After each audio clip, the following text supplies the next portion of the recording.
Hi all, and welcome to Night Rips.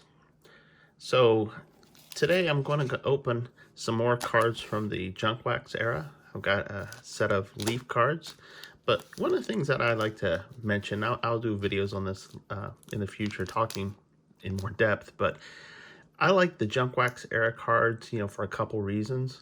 One, it has the All-Stars that I remember whenever I was growing up and used to watch. But the second thing was, during that time, there were so many players in this field that they were really, really experimenting with new ways to do trading cards that kind of translated to what we now see in hobby boxes and the high-end stuff. So it really had its root right here in the Junk Wax era. So let's go ahead and open up and see, how did Leaf change how we looked at cards. So one of the things, and you notice these Leaf cards are all from 91, 92. I think I got some 93 in here. Yeah, I got 93. They did go away from the wax packs that you could actually seal and, get cards from, which some people did. They went to these foil packs that was a little bit harder to break into. I know Upper Deck did their own way of doing it. Topps ended up doing that. So first one I've got here is a 1991 Leaf set. Could potentially have a Harmon Killebrew Hall of Fame puzzle pieces. So this one has 3 puzzle pieces and 15 baseball cards. Other thing is that they went away from the gum. I remember whenever I was growing up, I would just have stacks and stacks of those little pink sticks. Not definitely, I mean, I guess it might have been, you could consider it a dentist dream because it has more business. Okay, so we've got right at the top here, well, we got Killebrew's foot. Okay. All right, let's see. These are nice cards. Not bad. Color photo on the back. Nice color photo on the front. Now we have Mike Maddox. That's a era piece. Pascal Perez. He was a former Brave. Bernard Gilkey. Kevin Gross. Gerald Perry. Gerald Clark. Our infamous checklist. Oh, with Barry Bonds on the back of him. Interesting. It's funny you see him on the back, but not on the front. Craig Levertz. Mickey Morandini. Doesn't roll off. Ken Hill. Mark Leonard. Mackie Sasser. Jack Morris. Oh, it's Dan Plesac. And Von Hayes. Okay. Nice card. Still pretty basic. Fortunately, got a little bend to them, but these were 91, so these are 30 years old. We have this is a 1992 Leaf set, Series 1. And and this one, this was new in 92. They actually, kind of hard to read all the reflection, but not only was this a 528 card set, there was gold foil and gold metallic ink parallels in these. So there'll be one Leaf Gold Edition card in every pack. So let's see what that looks like. So I guess the beginning of the parallels.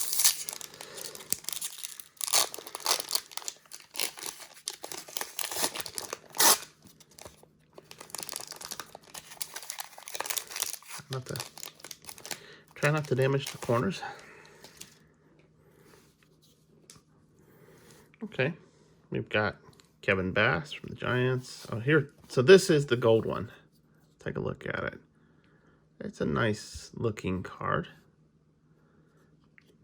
Got the black card with the gold ink print on it. Let's see, there's the back of the gold edition.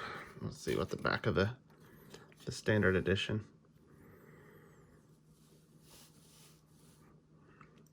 Okay.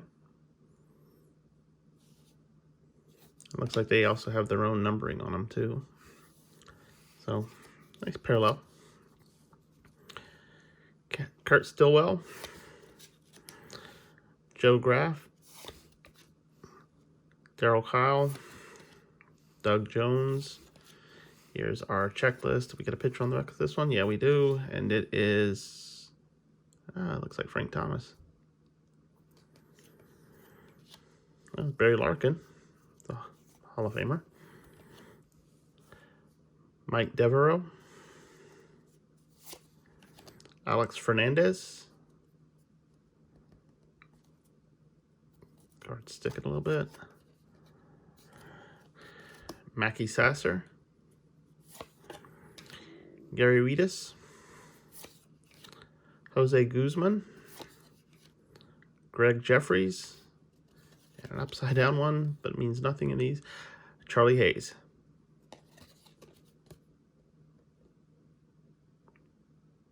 Very nice. Okay, so that was 1992. Now we have 1993. This one only has 14 cards in it. The previous one had 15. So I guess as you got longer, you got the shorted card. Okay. So there's going to be 20 93s promising newcomers in this one that has dynamic photography and embossed foils. So they have gold leaf rookies in these. So I don't know if I'll get one of these. I'm actually kind of concerned because it feels like I got an edge on this one. So there's 14 foil cards. 1 through 10 are in these packs. 11 through 20 are in Series 2. This is a Series 1. Also, in this one, they have randomly inserted Frank Thomas cards. Big hurt. Okay, let's see what we got. So we got a gold foil leaf rookie or a Frank Thomas card.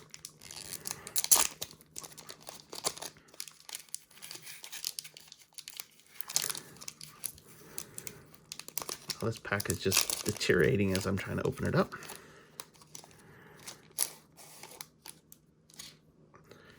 Oh, that's the back. Okay. Jeff Brantley. It's nice. They got the little leaf logo on it in gold. Oh, they've got it's actually embossed, but the logo they actually have on here. I guess it's a way to help prevent counterfeit. But you see, because he's a giant, you got the Golden Gate Bridge behind him. That's kind of neat. Jeff Fassero from the Expos. I guess that's Montreal. Never been there. And they're going to just spin us around every time. Luis Gonzalez. Oh, cards are sticking together a little bit. And there's Houston.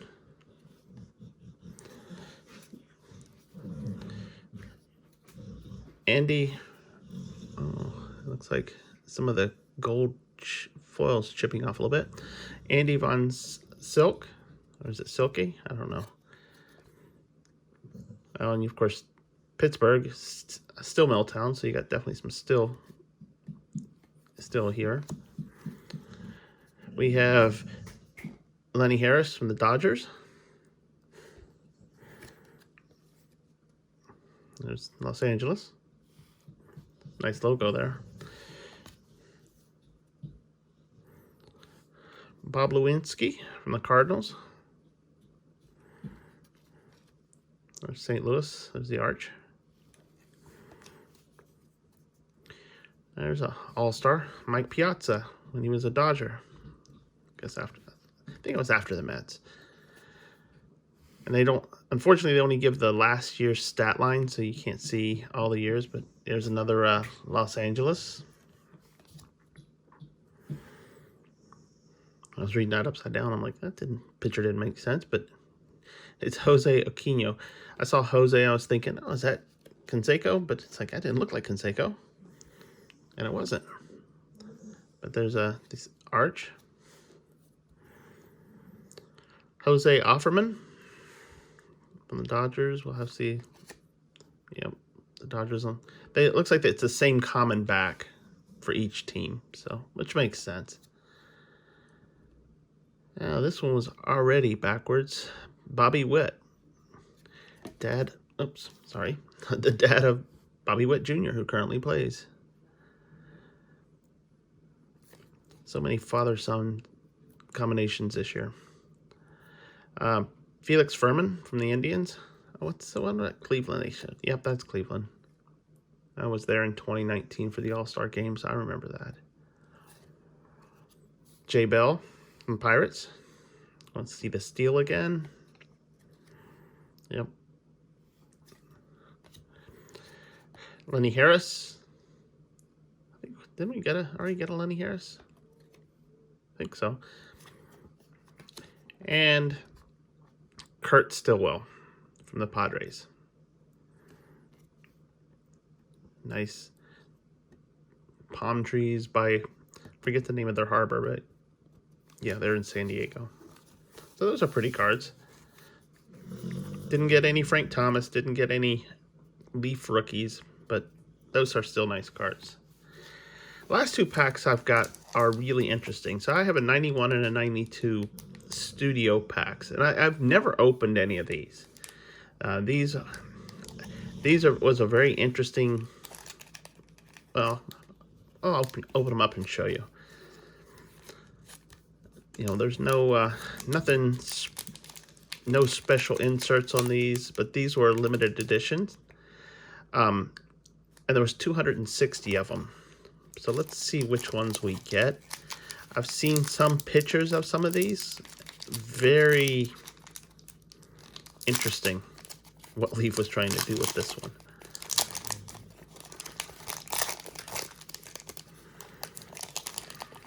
Okay, let's start off in the back. Of course, they, much like what they did before, they actually had, this was a puzzle for Rod Carew, which is neat, but I've never collected all of the puzzle pieces. All right, so this is what Leaf did with this set. They basically took images, not of the player playing, but just of the player. Kind of like what you'd expect if you go to a professional photography shoot and whatnot.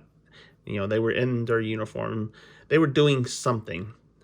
Sometimes it's baseball related, sometimes it's not. But obviously this is not something I think that continued on. It was very unique at the time. But let's go ahead and go through it. So we have Bob Welch, Mark Whitten. Kind of looks like high school photos, don't they? Harold Reynolds.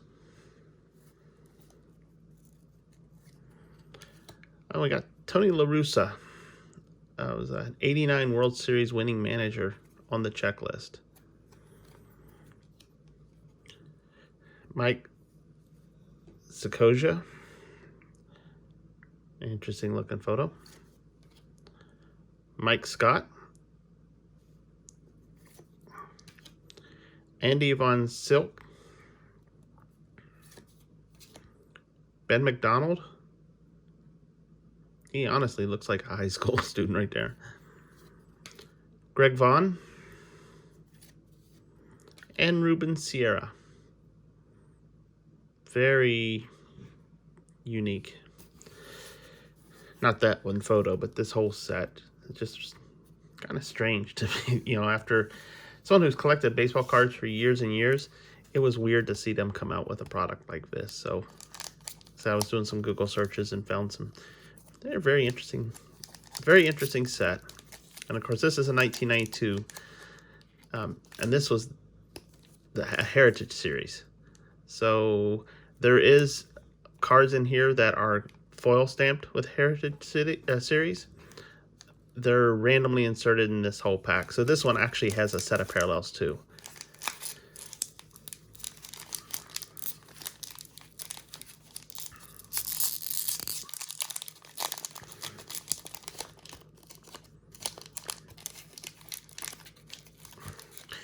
And much like the other 90s pack is deteriorating as I touch it. So this one's 29 years old. So.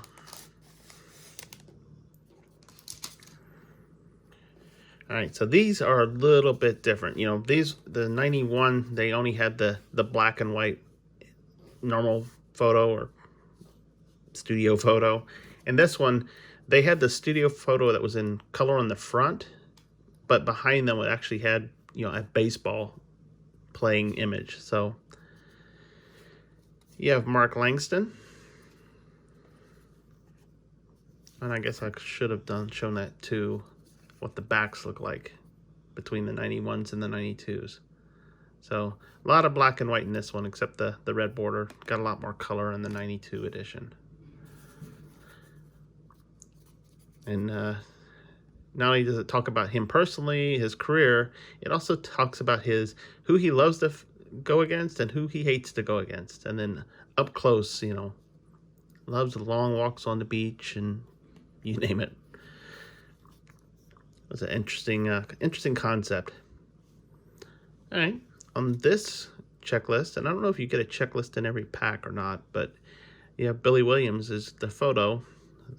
At least they put the photos on the front of these instead of the back, so you'd actually have to go and look for them. Pat Mahomes. Jeff Reardon. Got a turnaround. Andrew Young. They almost don't look like the same person. Brian Harper. With that 90s hair. Oh, here we go.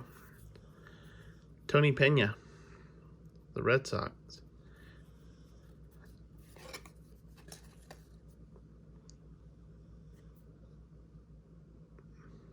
Interesting. Yeah, he was a Pirate back in the early 80s. Jose Rio showing off his gun. Yes, I was wondering if he was a pitcher, and that would be correct. So there's Jose Rio's guns, along with him pitching behind there. It's kind of funny. Jack Morris. And last, Kevin McReynolds. So you see, there's a lot of design variations and whatnot. Like I said, you know, these companies would start using the whole junk wax. You know, they were producing so many different products because, you know, obviously the studio was not their base set with Leaf. You know, their base set was, and just over time, see if I can hold all three at once. Just over time, you saw that their base sets were kind of changing. You know, they were experimenting with what works, what doesn't work. And I know Leaf, not in football anymore. I mean, they're in football, they're not in baseball anymore. A lot of the stuff they did definitely has translated to their their football products. But, you know, it was a time for experimentation. So it was, it's interesting just from a historical point of view to look at the junk wax era. You know, you're not going to get the crazy hits unless, you know, you pull a Reggie, Nolan, Hank, Ted Williams auto out of an upper deck. But you will get some bigger hits. You know, nice thing is that there's a lot of this product still out there. They produce so much of it. You can get a lot of this relatively cheap. Gives you a chance to rip and, you know, look at it from a historical point of view, not an investor point of view, because there is very, very little money in this. Oh, I did something else I didn't know. Leaf actually, and I don't know if the camera can pick it up or not, but they watermark Leaf across their cards. I didn't notice that till the light just hit it right. And hopefully you can see it. If not, trust me, it's there. I don't know if they did that on other years. But yeah, they so you have to look at this from a historical point of view, not a collector point of view. I mean, I collect it because I do think it's really neat. You're not going to put kids through college with this, but you definitely nice flashback to the past. And you can get these, again, products still out there. You can get some good ones. You can PSA rate some of these, and a lot of them will come out pretty good. Just, you know, corners looks pretty crisp, edges are really good. I'm guessing the photo's centered. I mean, obviously professional graders would have to do it, but even then, honestly, it's not worth, unless you have the crazy, you know, like Ken Griffey Jr.'s or whatnot. It's almost not worth it to grade, because the price of grading costs more than the card would end up being worth, unless you just want to slab it. So that's it for my early 90s Leaf openings. Hope you enjoyed listening to me ramble and look at some cards that you might not see as often. You know, these would probably fall in dollar boxes in some card, you know, card shows. So, but I hope you enjoyed watching me open up another piece of history. If you like what I'm doing, again, I'm going to be opening up a lot of old product. I will be opening up some new product. But go ahead and hit the bell, hit the subscribe so you can see when I put my next video up. And any feedback, leave it in the comments below. And I appreciate taking the time looking back in more baseball history. Bye now.